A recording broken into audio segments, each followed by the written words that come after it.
Hello नमस्कार दोस्तों, आप सभी का स्वागत है आपके अपने YouTube channel online GK free classes में। आज के इस वीडियो में हम DSSB भर्ती 2024 के एग्जाम के लिए रीजनिंग का सेकंड मॉडल पेपर लेकर आए हैं। इससे पहले हम रीजनिंग का फर्स्ट मॉडल पेपर करवा चुके हैं। इस फर्स्ट मॉडल को यदि आपने अभी तक नहीं देखा है तो इस फर्स्ट मॉडल पेपर को आप प्लेलिस्ट के अंदर जाकर देख सकते हो, और इस सेकंड मॉडल पेपर को भी आपको कंप्लीट देखना है क्योंकि सेकंड मॉडल पेपर के अंदर रीजनिंग के बहुत ही इंपॉर्टेंट क्वेश्चन होने वाले हैं, और ये सभी क्वेश्चन आपके DSSB भर्ती 2024 के एग्जाम के लिए इंपॉर्टेंट रहेंगे। और इस वीडियो के एंड में आपको बताना है कि आपके टोटल कितने क्वेश्चन सही होते हैं। तो चलिए शुरू करते हैं इस सेकंड मॉडल पेपर को बिना देरी के।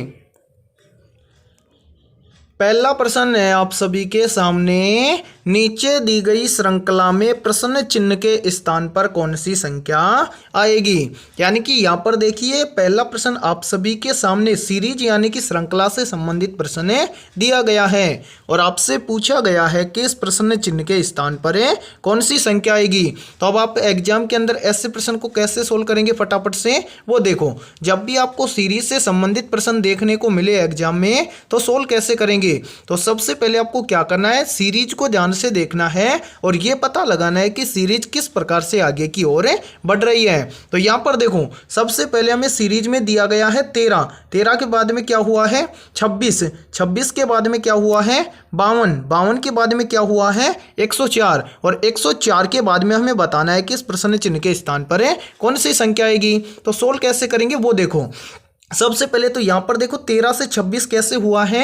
तो यहां पर देखो, यदि हम क्या करें, इस 13 का गुणा कर दें 2 के साथ में तो कितना हो जाएगा 26। ठीक है, अब इसी प्रकार से आगे देखो 26 से क्या हुआ है 52, तो 26 से 52 कैसे होगा। तो यहां पर देखो, यदि इस 26 का भी हम 2 से गुणा कर दें तो कितना हो जाएगा 52। ठीक है, अब इसी प्रकार से आगे देखो 52 से 104 कैसे हुआ है। तो यहां पर देखो, यदि यहां पर क्या करें हम 52 का गुणा कर दें 2 के साथ में तो कितना हो जाएगा, बोलो सर जी 104। ठीक है, यानी कि यहां पर क्या हुआ है, हर संख्या का 2 से गुणा हुआ है। अब इसी प्रकार से हम ज्ञात करेंगे। देखो 104 से अगली संख्या ज्ञात करने के लिए हम क्या करेंगे, हम यहां पर करेंगे 104 का, यानी कि यहां पर देखो 104 का गुणा करेंगे किसके साथ में 2 के साथ में। तो 104 का गुणा करेंगे 2 के साथ में तो यहां पर कितना आएगा 208, यानी कि इस प्रश्न चिन्ह के स्थान पर भरा जाएगा 208। ठीक है, अब आपको देखना है कि ये 208 आपको किसी ऑप्शन के अंदर दिया गया है क्या। तो ध्यान से देखो, ये दिया गया है ऑप्शन बी के अंदर, तो ऑप्शन बी हो जाएगा करेक्ट आंसर। तो उम्मीद करता हूं कि पहला प्रश्न आपको अच्छे से क्लियर हो गया होगा। तो चलिए अगला प्रश्न देखते हैं। सेकंड प्रश्न है आप सभी के सामने, दिए गए विकल्पों में से भिन्न ज्ञात कीजिए।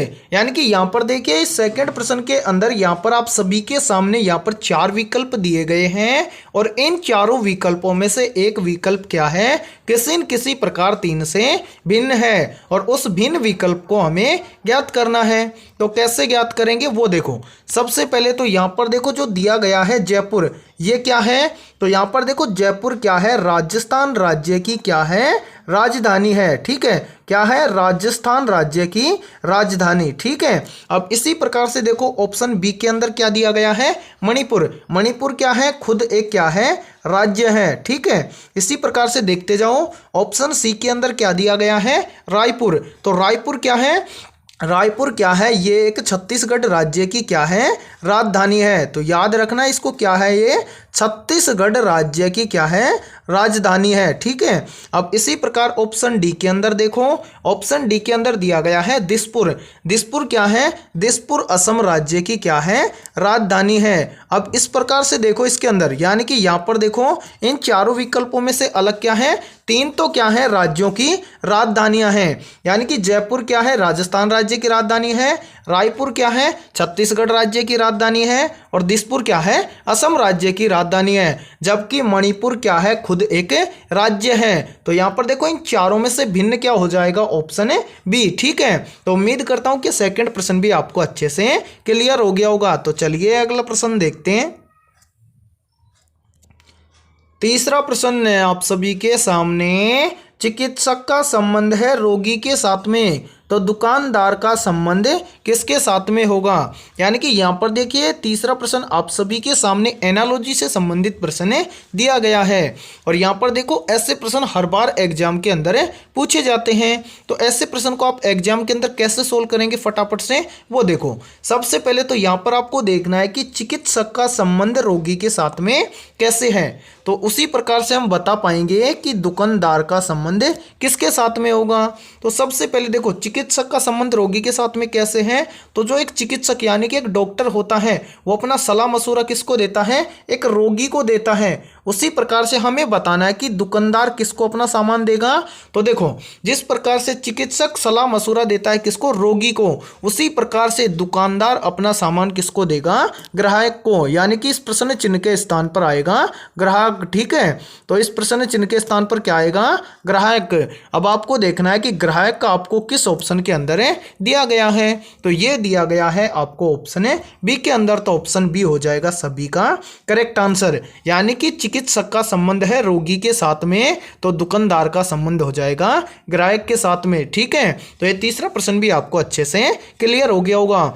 और यदि ये वीडियो आपको पसंद आ रही है तो जल्दी से इस वीडियो को लाइक कर दो।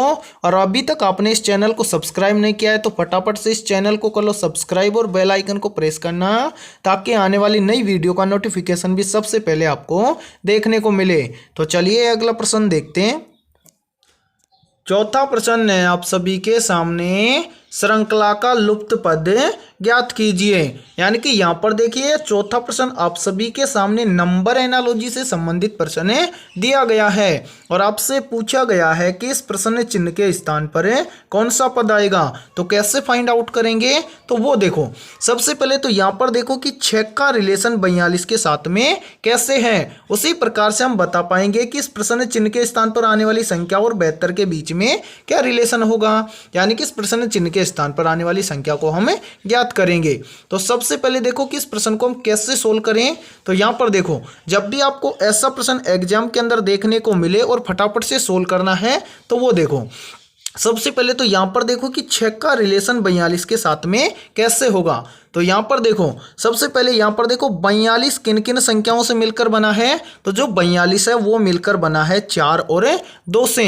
तो यहां पर देखो 4 और 2 को यदि हम आपस में ऐड कर दें, यानी कि 4 और 2 को यदि हम आपस में ऐड कर दें तो कितना बनता है 6, जो कि यहां पर आप सभी के सामने दिया गया है। अब यहां पर देखो इस 72 का रिलेशन किस संख्या के साथ में होगा। तो क्या करेंगे, यहां पर देखो 72 किन किन संख्याओं से मिलकर बना है। तो 72 मिलकर बना है 7 और 2 से। ठीक है, तो अब हम क्या करेंगे, इस 72 की दोनों संख्या यानी कि 7 और 2 को आपस में ऐड करेंगे तो कितना आएगा। तो यहां पर देखो सबसे पहले 7 और 2 को हम आपस में ऐड करेंगे तो कितना आएगा 9। अब आपको देखना है कि 9 आपको किसी ऑप्शन के अंदर दिया गया है। तो ये दिया गया है ऑप्शन सी के अंदर, यानी कि इस प्रश्न चिन्ह के स्थान पर आएगा कितना 9। यानी कि 9 का रिलेशन तो है 72 के साथ में, किस प्रकार से है, जिस प्रकार से 6 का रिलेशन है 42 के साथ में। कैसे किया गया है इस प्रश्न को समझ में आ गया, नहीं समझ में आया तो कोई बात नहीं, इस प्रश्न को हम दोबारा से सोल्व करते हैं। तो यहां पर देखो सबसे पहले हमें क्या करना है, इस चौथे प्रश्न के अंदर इस प्रश्न चिन्ह की वैल्यू निकालनी है। कैसे निकालेंगे वो देखो। सबसे पहले यहां पर दिया गया है कि 6 का रिलेशन है 42 के साथ में, कैसे है वो देखो। सबसे पहले देखो 42 मिलकर बना है 4 और 2 से। तो क्या करेंगे, इन 4 और 2 यानी कि इन दोनों संख्याओं को आपस में ऐड करेंगे तो कितना हो जाएगा टोटल 6, जो कि यहां पर आप सभी के सामने दिया गया है। अब इस 72 से हमें क्या करना है, इस प्रश्न चिन्ह की वैल्यू निकालनी है। तो क्या करेंगे, देखो 72 मिलकर बना है 7 और 2 से। तो इन दोनों संख्याओं को हम आपस में ऐड कर देंगे यानी कि जोड़ देंगे तो कितना आएगा 9। तो यहां पर देखो इस प्रश्न चिन्ह के स्थान पर आएगा 9। अब आपको देखना है कि 9 आपको किसी ऑप्शन के अंदर दिया गया है क्या। तो देखो ये दिया गया है आपको ऑप्शन सी के अंदर, तो ऑप्शन सी हो जाएगा करेक्ट आंसर। तो उम्मीद करता हूं कि चौथा प्रश्न भी आपको अच्छे से क्लियर हो गया होगा। तो चलिए अगला प्रश्न देखते हैं। पांचवा प्रश्न है आप सभी के सामने, नीचे दी गई आकृति में कुल कितने त्रिभुज हैं। यानी कि यहाँ पर आप सभी के सामने एक आकृति दी गई है और आपको इस आकृति के अंदर बताना है कि टोटल कितने त्रिभुज हैं। तो कैसे फाइंड आउट करेंगे, तो इसके लिए बहुत ही सिंपल तरीका है। यानी कि इस आकृति के अंदर कितने त्रिभुज हैं वो हम दो तरीके से बता सकते हैं। पहला तरीका तो हमारा क्या है कि यहाँ पर इस आकृति के अंदर जितने भी त्रिभुज हैं उन सभी त्रिभुजों को हम एक एक करके काउंट कर सकते हैं। और दूसरा तरीका क्या है कि हम क्या शॉर्ट ट्रिक लगाएं कि इस आकृति के अंदर कितने त्रिभुज हैं उनको हम ज्ञात कर सकें। तो सबसे पहले तो हम ज्ञात करेंगे इसको शॉर्ट ट्रिक के साथ में। यानी कि पहला तरीका होगा हमारा शॉर्ट ट्रिक। शॉर्ट ट्रिक क्या है, यहाँ पर देखो ऐसी आकृति आपको जब भी देखने को मिले और पूछे कि इस आकृति के अंदर कितने त्रिभुज हैं, तो आपको क्या करना है, यहाँ पर एक एक त्रिभुज को आपको काउंट करना है। कैसे, यहाँ पर देखो 1 2 3 4 5 6 7 8, यानी कि यहाँ पर इस आकृति के अंदर आपको कितने त्रिभुज दिखाई दे रहे हैं, 8। तो यहाँ पर शॉर्ट ट्रिक क्या है, ऐसी आकृति के अंदर 8 त्रिभुज आपको दिखाई दे रहे हैं, तो इन 8 का क्या करना है, 2 से गुणा करना है। तो 8 का 2 से गुणा करेंगे तो कितना हो जाएगा, 8 दूनी 16। यानी कि यहाँ पर आप सभी के सामने जो ये वाली आकृति दी गई है, इस आकृति के अंदर कितने त्रिभुज हैं, 16। यानी कि यहाँ पर हमारा ऑप्शन ए हो जाएगा करेक्ट आंसर। अब आप कहोगे कि सर आपको तो पता था या फिर ज्ञात कर रखा होगा कि इसके अंदर 16 त्रिभुज हैं, अब हमें एक एक करके काउंट करके दिखाओ कि इस आकृति के अंदर 16 त्रिभुज हैं क्या। तो देखो दूसरा तरीका हमारा क्या लगाएंगे, यानी कि पहला तरीका तो हमारा क्या हो गया, इनका एक एक नंबर किया, कितना आया 8, 8 का गुणा किया 2 के साथ में तो कितना हो गया 16। अब देखो दूसरा तरीका हमारा, यानी कि यहाँ पर इस आकृति के अंदर देखेंगे कि टोटल 16 त्रिभुज हैं क्या।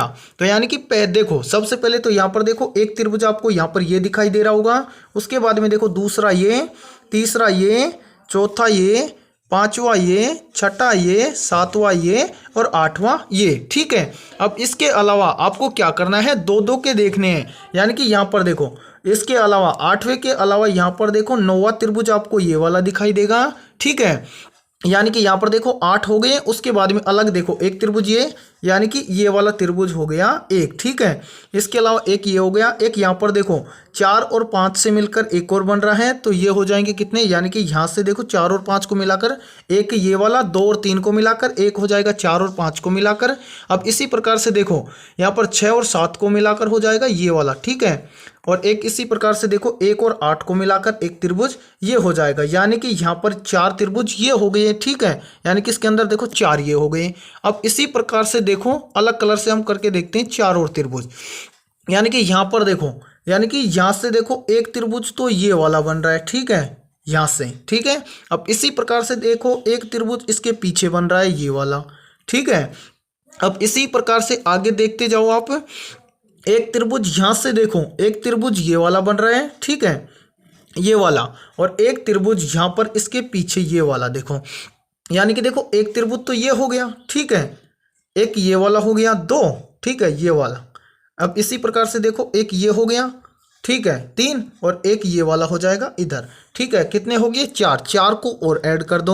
यहाँ पर देखो 8 और 4 12, 12 और 4 कितना हो जाएगा 16। यानी कि इस आकृति के अंदर कितने त्रिभुज हैं 16। हमने एक एक करके आपको बताया कि इस आकृति के अंदर कितने त्रिभुज हैं 16। तो आप सभी का करेक्ट आंसर हो जाएगा 5वें के अंदर ऑप्शन ए, यानी कि इस आकृति के अंदर 16 त्रिभुज हैं। तो उम्मीद करता हूँ कि 5वां प्रश्न भी आपको अच्छे से क्लियर हो गया होगा। तो आज की इस वीडियो में इतना ही। वीडियो पसंद आई है तो इस वीडियो को लाइक कर देना, और चैनल पर यदि आप पहली बार जुड़े हैं तो चैनल को कर लेना सब्सक्राइब और बेल आइकन को प्रेस करना, ताकि DSSB MTS भर्ती एग्जाम 2024 के लिए रीजनिंग और जीके का सबसे पहले क्लास आपको देखने को मिले। तो आपको बताना है कि इस क्लास के अंदर हमने 5 क्वेश्चन करवाए हैं और इन 5 में से आपके कितने क्वेश्चन सही हुए हैं। ठीक है, तो फिर मिलते हैं ऐसे इंपॉर्टेंट क्वेश्चनों के साथ सुबह 8 बजे।